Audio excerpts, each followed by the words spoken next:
Welcome my students, philosophy honours first semester. এর আগে তোমাদের আমি প্লেটো নিয়ে আলোচনা করেছি। আজকে আলোচনার বিষয়বস্তু হচ্ছে আত্মা সম্পর্কে প্লেটোর মতবাদের ব্যাখ্যা।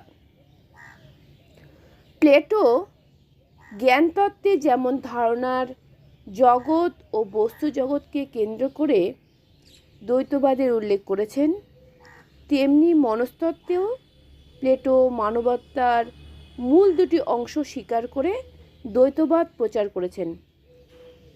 জ্ঞানতত্ত্বে মূল দুটি আলোচ্য বিষয় হল মতামত বা বিশ্বাস এবং প্রত্যয় বা ধারণা। আত্মার দুটি প্রধান বিভাগ হল বিশুদ্ধ বুদ্ধিময় অংশ এবং অবিশুদ্ধ বুদ্ধিময় অংশ।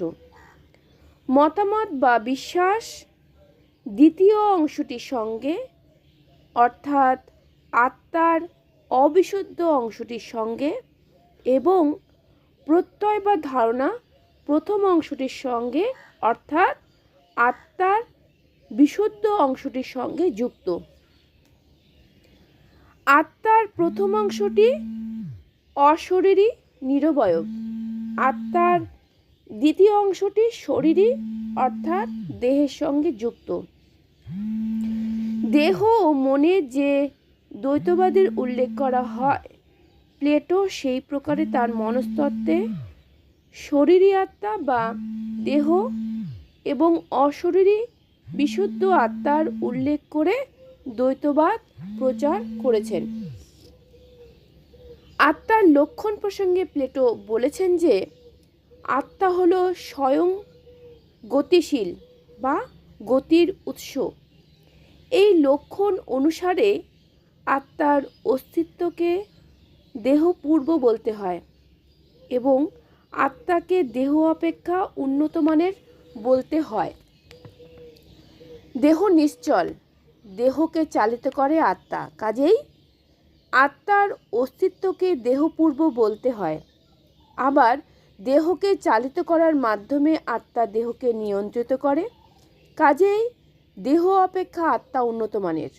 আত্মাই কেবল প্রজ্ঞাবান, দেহের প্রজ্ঞা বা বুদ্ধি নেই।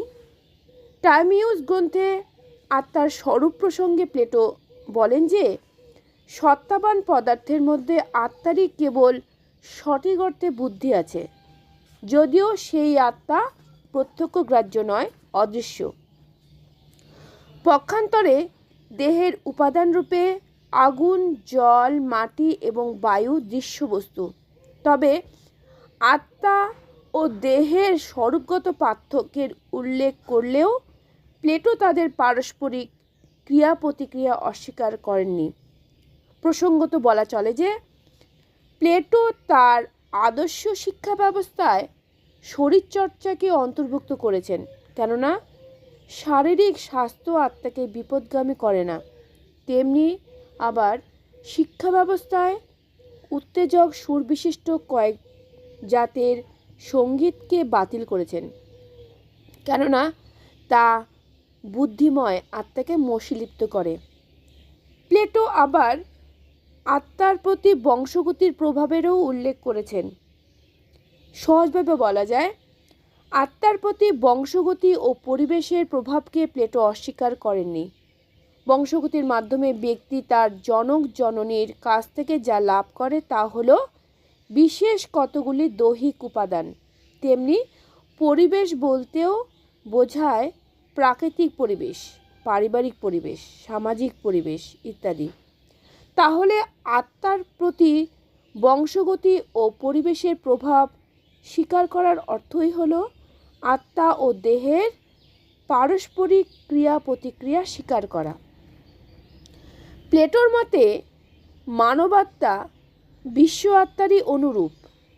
বিশ্ব আত্মা যেমন জগতের গতি ও লক্ষ্যাভিমুখী পরিণতির কারণ, মানবাত্মাও তেমনি দেহের গতির কারণ ও বুদ্ধিমত্তার আধার। মানবাত্মা একদিকে যেমন ধারণার জগতের সঙ্গে সম্বন্ধ রক্ষা করে, অন্যদিকে তেমনি ইন্দ্রিয়গ্রাহ্য বস্তু জগতের সঙ্গে সম্বন্ধ রক্ষা করে। মানবাত্মার প্রধান দুটি অংশ আছে। প্রথম অংশটি হলো বিশুদ্ধ বুদ্ধিযুক্ত উচ্চতম অংশ, দ্বিতীয় অংশটি হলো অবিশুদ্ধ বুদ্ধিযুক্ত অংশ। দ্বিতীয় অংশটির আবার দুটি অংশ আছে, একটি হচ্ছে উন্নত বা মহান অংশ এবং অপরটি হচ্ছে নিজ অংশ। কাজেই প্লেটোর মতে আসলে মানবাত্মার তিনটি অংশ আছে, অর্থাৎ ত্রিস্তর বিশিষ্ট। উল্লেখযোগ্য যে অংশ বলতে প্লেটো এখানে আত্মার ভিন্ন ভিন্ন তিনটি বিভাগকে নির্দেশ করেছেন একই আত্মার অবিচ্ছিন্ন তিনটি উপাদানকে, যাদের ক্রিয়া সামর্থ্য ভিন্ন ভিন্ন। আত্মার তিনটি স্তর হলো: 1 নাম্বার বিশুদ্ধ বুদ্ধিযুক্ত উচ্চতম অংশ, অবিশুদ্ধ বুদ্ধিযুক্ত; 2 নাম্বার উচ্চতর বা মহান অংশ এবং 3 নাম্বার হচ্ছে নিচ বা নিম্নমানের অংশ। উল্লেখযোগ্য যে অংশ শব্দটিকে প্লেটো আক্ষরিক অর্থে প্রয়োগ না করে বিশেষ অর্থে, রূপক অর্থে প্রয়োগ করেছেন। বিস্তারযুক্ত জড় পদার্থেরই অংশ থাকে, অজড় আত্মার নয়। রিপাবলিক গ্রন্থে প্লেটো স্পষ্টভাবেই বলেছেন যে আত্মার তিনটি অংশ আসলে আত্মার 3 ধরনের ক্রিয়া বা কর্মনীতি, যাকে জড়বস্তুর অংশরূপে গণ্য করা যাবে না। আত্মার 3টি অংশের স্বরূপ উল্লেখ করা হয়েছে। 1 নাম্বার হচ্ছে বিশুদ্ধ বুদ্ধিযুক্ত উচ্চতম অংশ। বিশুদ্ধ বুদ্ধি বা প্রজ্ঞাই হলো আত্মার উচ্চতম অংশের লক্ষণ, যা সদ্বস্তু ধারণাকে উপলব্ধি করতে পারে।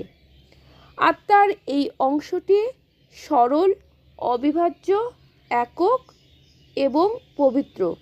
ইন্দ্রিয় সংবেদনের অথবা দৈহিক উত্তেজনার মালিন্য এই অংশটিকে স্পর্শ করতে পারে না। এই উচ্চতম অংশ কেবল মানুষের আছে, পশুর নেই। অর্থাৎ আত্মার এই অংশটি মানুষকে পশু থেকে ভিন্ন করেছে। এই অংশটি নিত্য ও শাশ্বত, এর জন্ম নেই, মৃত্যুও নেই। অংশ সংযোগে তাদের উৎপত্তি, অংশ বিয়োজনে তাদের বিনাশ।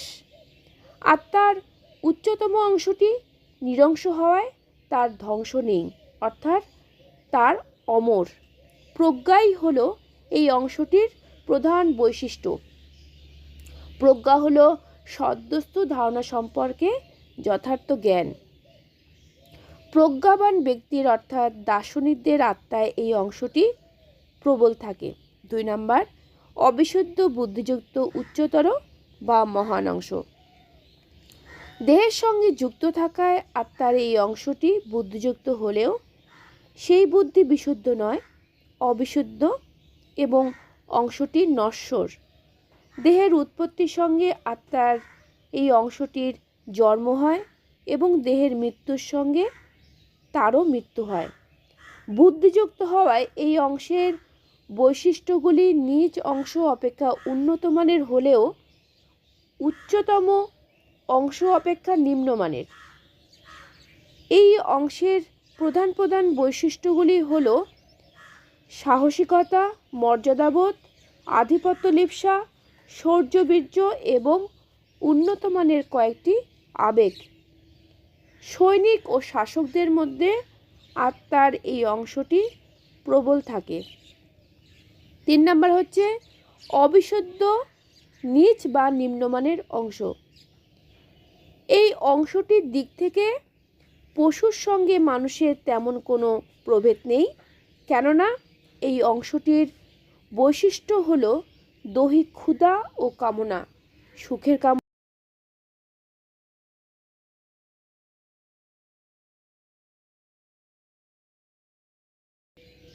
এবং অপরাপর দৈহিক চাহিদার পরিতৃপ্তি কামনা। অধিকাংশ মানুষের মধ্যে আত্মার এই অংশটি প্রবল থাকে। প্লেটো আত্মার এই 3টি অংশের অবস্থান নির্দেশ করে বলেছেন যে উচ্চতম অংশের অবস্থান হলো মস্তিষ্ক, উচ্চতর অংশের অবস্থান হলো বক্ষদেশ এবং নিচ অংশের অবস্থান হলো দেহের নিম্নাঙ্গ। আত্মার এই তিনটি অংশের ক্রিয়াকে প্লেটো একটি উপমা দৃষ্টান্তের মাধ্যমে বুঝিয়েছেন। দুই ঘোড়াযুক্ত রথের রথী। রথী হল আত্মার উচ্চতম অংশের প্রতীক, যে বিশুদ্ধ বুদ্ধির মাধ্যমে গন্তব্যস্থলে উপনীত হতে চায়, অর্থাৎ সদ্বস্তু ধারণাকে উপলব্ধি করতে চায়। দুটি ঘোড়ার একটি হলো আত্মার উচ্চতর অংশের প্রতীক, যা বুদ্ধিযুক্ত হওয়ার সৃষ্ট এবং উচ্চতম অংশের অনুগত, এবং অন্য ঘোড়াটি হলো আত্মার নিম্নতম অংশের প্রতীক, যা দৈহিক তাড়নাযুক্ত হওয়ায় অশিষ্ট ও বিপদগামী।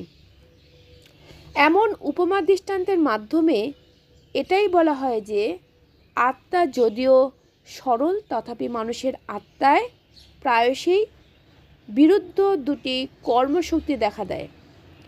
আত্মার ঐক্যের সঙ্গে এ প্রকার অনৈক্য কীভাবে সম্ভব হতে পারে, এ ব্যাপারে প্লেটো কোনো আলোকপাত করেনি। তিনি কেবল এমন কথাই বলেছেন যে আত্মার স্বরূপ উপলব্ধি করতে হলে ঐশ্বরিক শ্রমের প্রয়োজন হয়। মানুষের কাজ হলো উপমা দৃষ্টান্তের সাহায্যে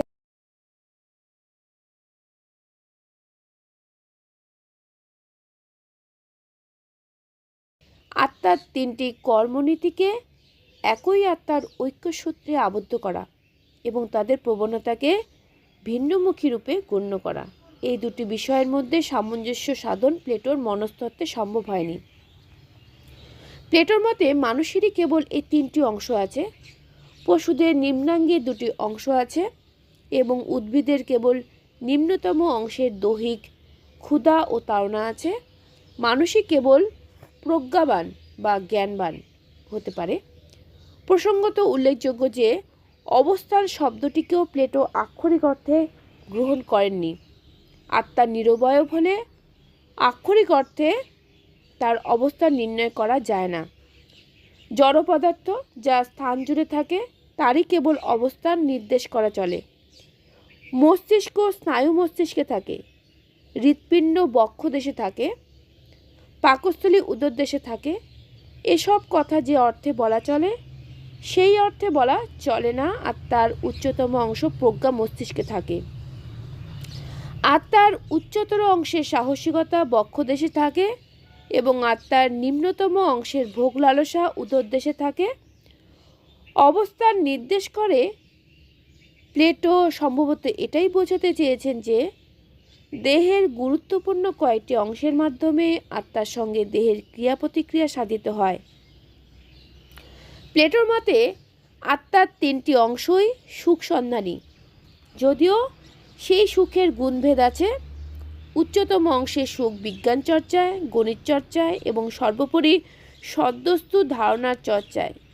উচ্চতর অংশের সুখ আত্মপ্রতিষ্ঠায়, সামাজিক